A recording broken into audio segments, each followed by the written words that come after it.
Hi, I'm Tony Saldana, and welcome to our video series on professional GBS. In this session, we're going to cover service strategy, what it is, how to go about creating one, and of course, how to implement one. Of course, this is the third video in our service management module, and as a reminder, we recommend that you go through the 4 sessions within service management in sequence. And also, please cover the foundation module before attempting any other module. Now, within this clip, we're going to describe the steps needed to create a service strategy. We will also share information on how to create a calendar for executing the annual service strategy, and we'll share a couple of examples on what the service strategy looks like.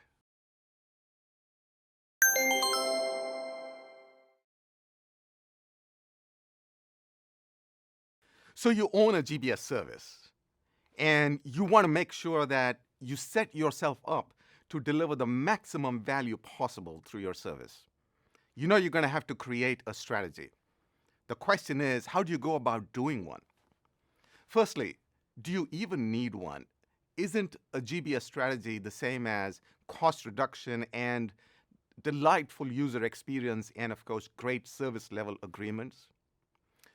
Well, you will recall from our previous modules that all of those are necessary but not sufficient conditions for you to continue to drive ever-increasing value to the business. For that, just like any other business, you are going to need a strategy. And you're going to have to get that strategy down to a service level detail. By service, we're talking about specific execution of deliverables such as payroll within the HR related shared services, or accounts receivables or payables or procure to pay. It is at that level that you're going to have to decide what is it that you're going to deliver, how you're going to deliver it, as well as what are the innovations so that you continue to grow the capabilities within your organization. That's what the service strategy is going to do for you.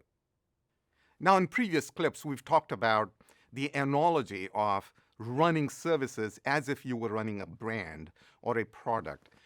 I thought it might be useful for us to take a brand that you might be familiar with. Let's take Gucci. So you can see Gucci's strategic advantage comes from several elements. There is, of course, the product, which is, fashion conscious, high fashion type of capabilities designed into the product. You have strategies around pricing. Gucci wants to deliver, great fashion, but at 30% less prices than high-end luxury. Of course, you've got strategies around what kind of stores, are we going to refurbish the stores, add capabilities? The same is true for supply chain and finance and human resources and so on and so forth. Every product, every brand goes through this exercise of making choices. These are choices around marketing, sourcing, design, financials, how you are going to appear to your customers. Again, if we're going to run GBS services as if they were independent brands, we're going to have to create the same.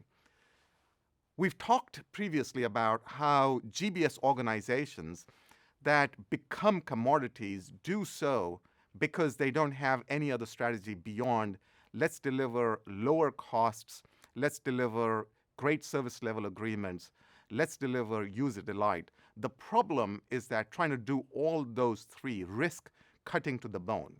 So you do need a strategy that goes past those elements and into some of the other elements that you see here on the Gucci slide, like innovation, like marketing, like design, and of course, how you go to market.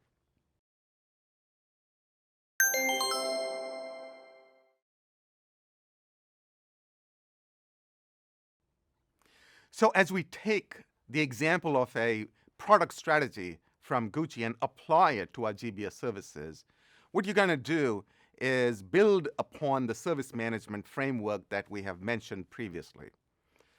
What you're going to do is take all of the inputs, the ideal state design, what do you want to be as a service in the ideal world? how do you marry that with current constraints, the current state of potentially service levels or pricing or maybe lack of standardization or environmental factors like new requirements? How do you then marry both of those to the top of the diagram, which is input that you're getting top down from either the company or your GBS leadership about your strategy? Put all of those together and you start to define the strategy. The strategy is, by the way, a physical document. It is something that you will need to refresh on a going basis. Typically, this is refreshed on an annual basis, and you want to link it to your annual financial forecasting cycle. What you want to do is, before the start of your budgeting or financial forecasting, you want to do the exercise that this diagram of service management framework shows, which is where are you versus your ideal state? What new inputs are you getting? What changes are you going to drive? And you put all of that together. This isn't rocket science, as you can tell. The challenge with most GBS organizations, as far as services go, is discipline. We need to create an annual cycle. We need to create a mechanism that really reminds us that this needs to be done, and this needs to be done on a periodic basis. But once you are able to do this, the output of this drives not just your financials, but it drives your innovation plans. It drives your user delight capabilities. And of course, to lock this in, it's normally recommended that this does tie into your broader GBS strategy through some kind of an annual review of every service in the GBS portfolio.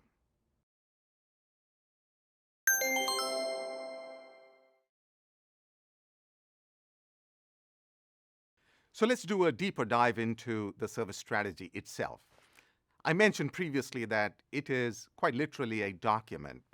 The best way to describe this would be to start with the heart of a service. If you're going to run your service like a business, the heart of the service will be the financials. It's going to be the economic logic.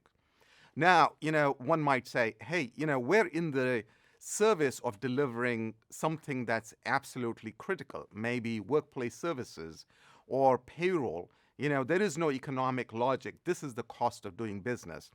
And I want to share with you that that is a very slippery slope. It's the beginning of the logic that says, hey, it really doesn't matter how well I run this or not. I'm a monopoly. And as we talked previously, what you want to do is you want to run your service as if it was a business. So assuming that we want to drive the economic logic behind the service, you have to answer 4 types of questions. The first is where to play, which is where will you be active? Where will the services be active? For an example, such as workplace or payroll, well, that's obviously going to be all of the employees, right? The second question is, how will we get there? What are the vehicles? And that could be your delivery mechanisms, such as, online or physical documents or electronic exchanges or, many other ways in which your service will get delivered. The next question is your roadmap. What is the speed and the sequence of moves in which you are going to get to your strategy goals within the year? It could be a set of projects, it could be a set of interventions, it could be perhaps new technology, but laying that out as a plan for the year is incredibly important. And then, of course, the final question is how to win. How are you going to make the difference? How are you going to be distinctive from all of the other capabilities that your quote-unquote competitors, whether they're internal to the company or outside, deliver? Put all of those together, the where to play, how to win, the vehicles roadmap, as well as the heart of the issue, which is the financials, and you've got the framework for a very strong GBS service strategy.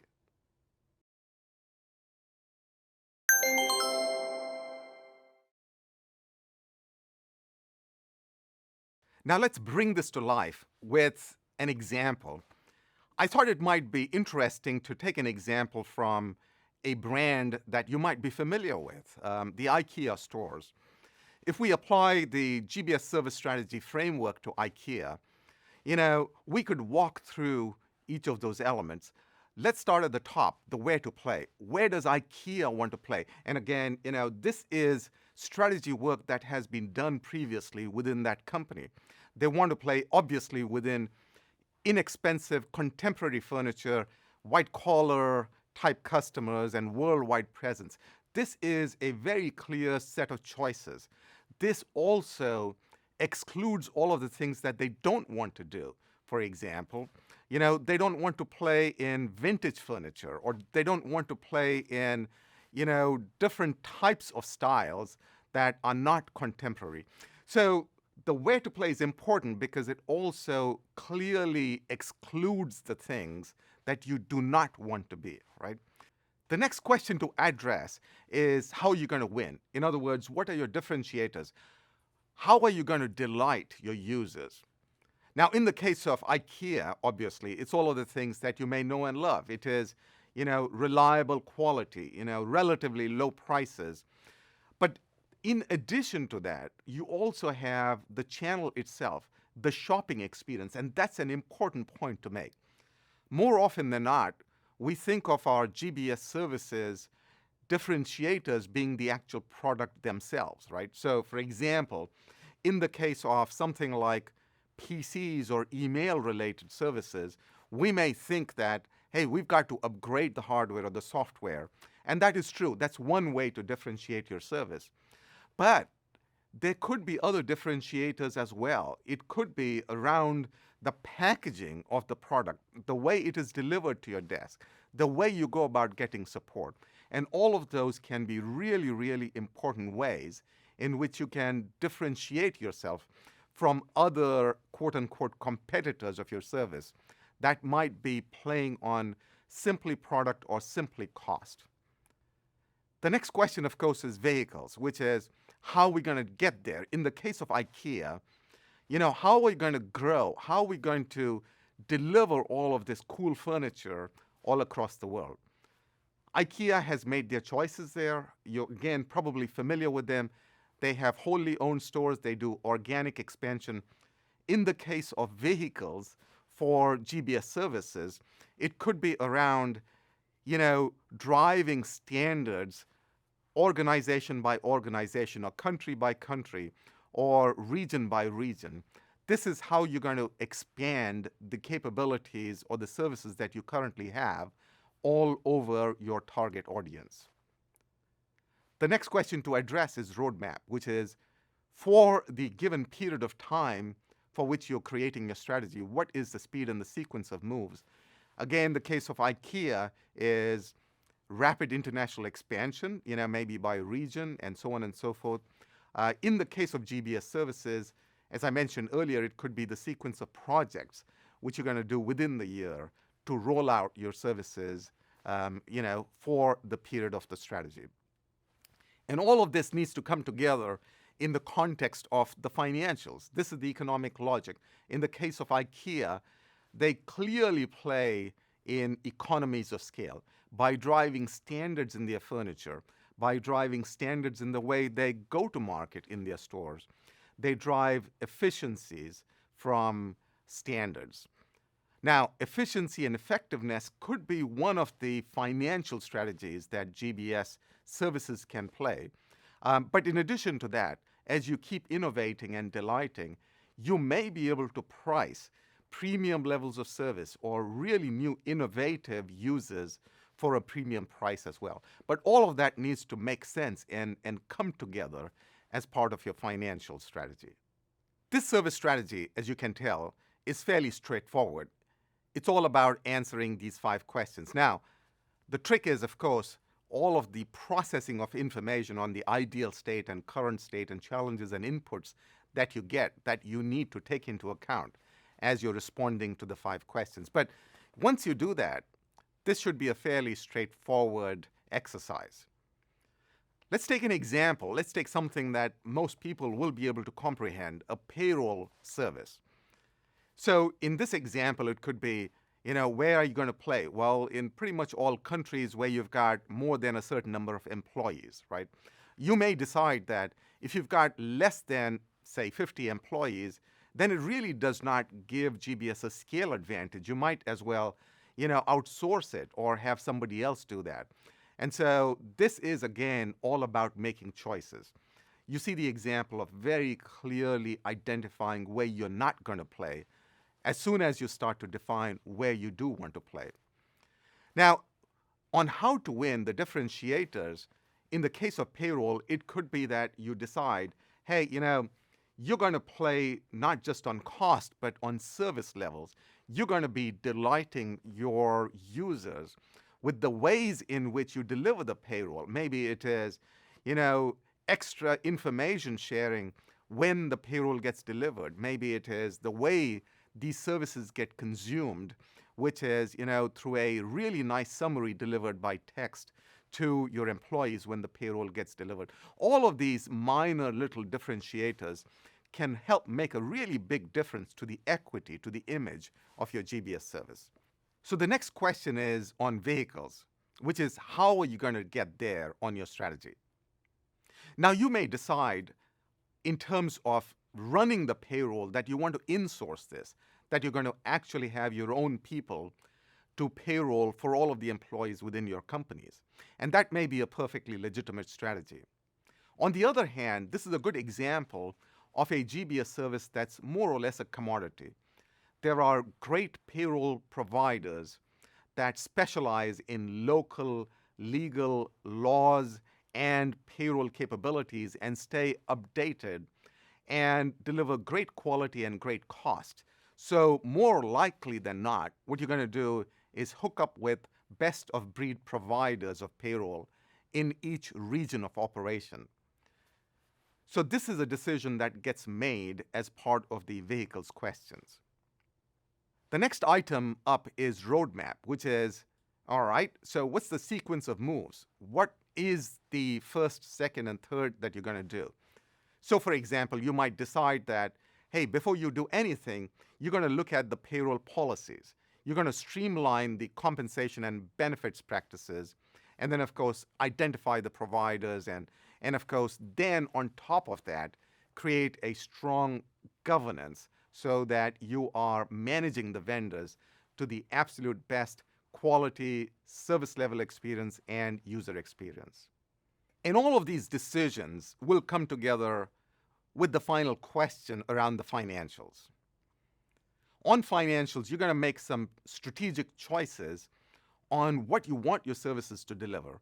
Maybe you're already delivering fairly good, strong financials for payroll for your organization, but you want to up the bar. You want to deliver an additional 25% cost savings on payroll cost per employee. Whether it is such a cost savings goal or something else, it really doesn't matter. It is important, though, that you determine very clearly the economic logic for why you as a GBS service want to be in charge of running this particular operation.